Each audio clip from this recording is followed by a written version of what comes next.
Ayitiziyee kam nagaa ergaan koo tulluu qaarii malkaacee lafa jirtutti si haadha qabu naga jiraatti nagaa akkamii maaliif ergaa maaliif lafa naan goone bakka jirtu maaf natti hin himne tokkoffaa bakka jirtu illee natti himuu baatte maaf naaf hin bilbille maali rakkinni garuu maal si baddalee manaa baate maali rakkoon ani si baddale tizitaa ምንድን ነው ይናል ማልን ተለቶ ማለት ሲጎድ ምን በደልኩሽ ሁሉ ማና መስደነ ተበተ ማሉ ቡክ ያን ተበተ ትዝታ ጅሬኝ ከ የማሲ መራር ያድራዋቃ ማለት ትዝዬ ሜዋን መረከተ ዋን ወላኒ ሲበደለ ጉያድ መሰወሉ ለለፍሞ ረኮ አዳቀብ ደሞ ወንም ተትረቀብዱ ማለት ትዙ ትዝዬ ትዙ በእናትሽ ማልታቴ ትዙ እሰረግጤ ትዙ ትዝታ ብራና ጋሌ ዋንቴ ብራንጌኛ ትዙ ኮ አደራኬ ነምቸኬ ጃርሰኬ ከነ ማሊፍ ብራ ኦከቴ ማጀላ በደ ማል ሲጎዴ ምን በደለሽ እኖ ሲጃል ትዙ እሹ መደን ገደሰና ወለልተኒ ፊሞ ማሊፍ ልቡሳቲን ተበታረ ወጋሰ ዲቁልቁሉ ሲበርባዳ ረበር bara 2015 amma haga 2018 si barbaada tizuko wiyatti masana she waltani deemteefi baal gifti gonunu hamma kana wallalle hinuma kuna wal jalaan okanneka meeqa wallalle yoom okan maalta maal si goda daraake sanu siyaagau nagaan ko tullu qaari'ee malkaarra utaalee jedha nagaansa malkaake kan buna utaalee tullu TikTok dan nagaa walii erguun jalqabameera jara keenya nagaatini faata'u kabajamtoota hordoftoota akkam jirtu nagaa keessanii ambaayee nagaa kokalata waaqaa ta'u waga jiraattan bagaarra geessanii egaa tizitaan baddee jirti jechuudha tizitaa yoo simbira jiraatte ergaa kana biraan gaasiniin jedha tizitaa mandara keessan yookaan safara keessan ollaa keessa yoo jiraatte ergaa kana biraan gaasiniin jedha ergaa kan biraa immoo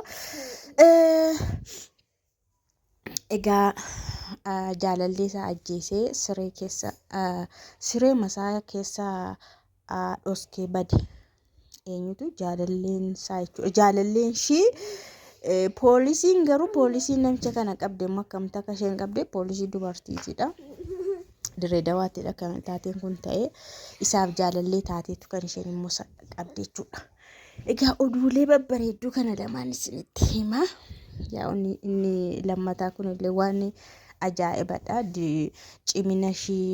cimina saajinii kanaati akkaataa isheen itti fayyadamtee namicha lubbuu jaalallee isaa balleessee mana keessatti siree keessatti dhoskee reeffashii bade yeroo dheeraadhaaf barbaadamaa ture argamuu hin dandeenye akkaataa isheen jaalala keessa galchite fiilmii waan fakkaatuuni fiddee akkaataa isheen itti qabdedha inni kan tizuu garuu tizuun hamallaxxeetti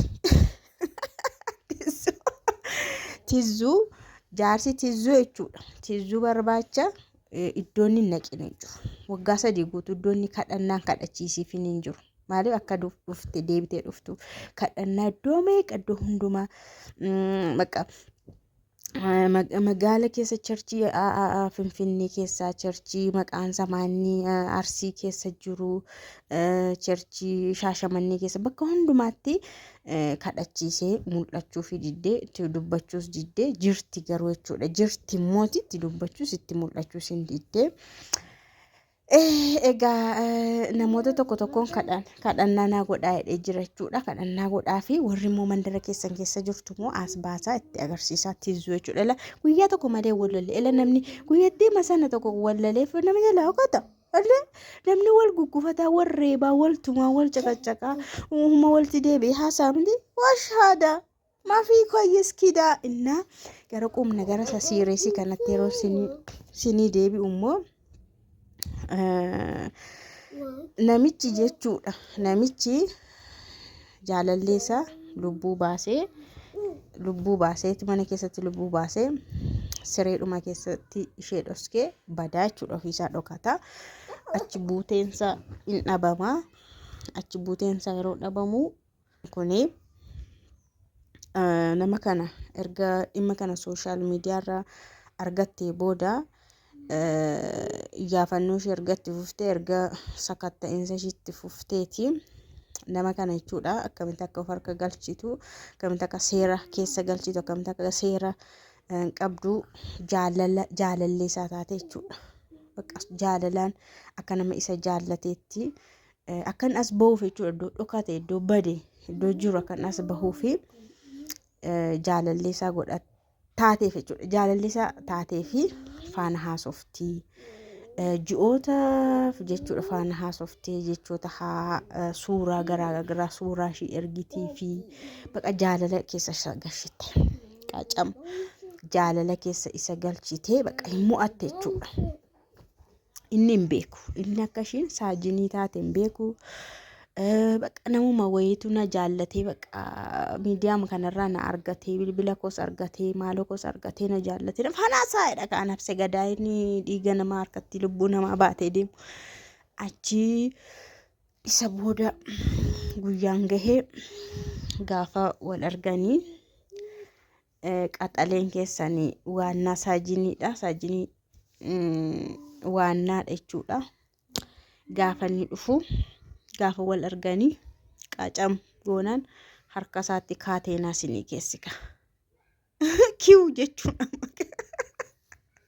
Kiu jechuudha. Inde leenca harka bu'uudhaan maqaa nyaatamuudhaan maqaa. Silaa kanan jedhu na poolisii saajinii waannaa kana bakka beekamtii naa kennamuu fi badhaasni hin malaa fi jedhameetu miidiyaa irratti haasa'amaa jira jechuudha. Na baay'ee tokko nama ajaa'iba jechuudha akkaataan isheen itti fayyadamte. Dhimma tokko taaktikiidhaan bira hin gahama. Isheen garuu haala kanaan fiddee nama lubbuu namaa ajjeesee dhokatee as bahuu didee mul'achuu didee akkanatti fiddee harka ishee keessa galchitee kaateenaa isheetti hiitee seeratti kennatte jechuudha. Egaa baay'ee tokko nama ajaa'iba isiniin jedha. Ciccimaan akkasii dubartii cimtuu akkasii badhaafamuu qabdi. Gootadha dhugaa waaqa kan ajjeefames dubartiidha. Kan qabee fides dubartiidha argitanii. Na baay'ee tokko nama ajaa'iba isiniin jedha. Egaa namni ammayyuu namni huma ajjeesa jechuudha. Jaalallee isaan ajjeesa, haadha manaa isaan ajjeesa, hin hafu jechuudha. Bakka maayanii garuu nama kana ajjeesuun salphaadhumaayyuu. Waan makka garuu seexana gaafa waan akkasii yaadan seexanatu nama gargaarasi. Seexana si gargaara waan ta'eef bakka harka keerra isheetu taa'e si faana dhahaa si faana huutii ta'e hin beeku. Nama kana aluma takkaadhaan lib jedhee namni sin du'a hin boqata. Na waa'ee nama haa eeguun siniin jedha.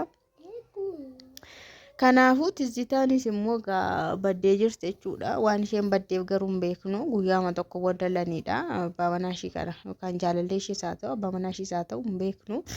Garuu tizitaan guyyuma tokkittii wallallee guyyittii madaluma guyyittii tokko sanaa fi waggaa 3 guutuu natti taphattamaa jireenya kootti taphattaa jedhanii jira. Hin beeku garuu waggaa 3 guutuu akkamitti ishee barbaade. Waggaa 3 guutuu taa'ee akkamitti tizitaa barbaade. Akka maqaa isheetti tizitaan garuu tiziseetti maqaadha. Yeroo tokko maqaa bareedaa qabaatanis gaarii yaadata.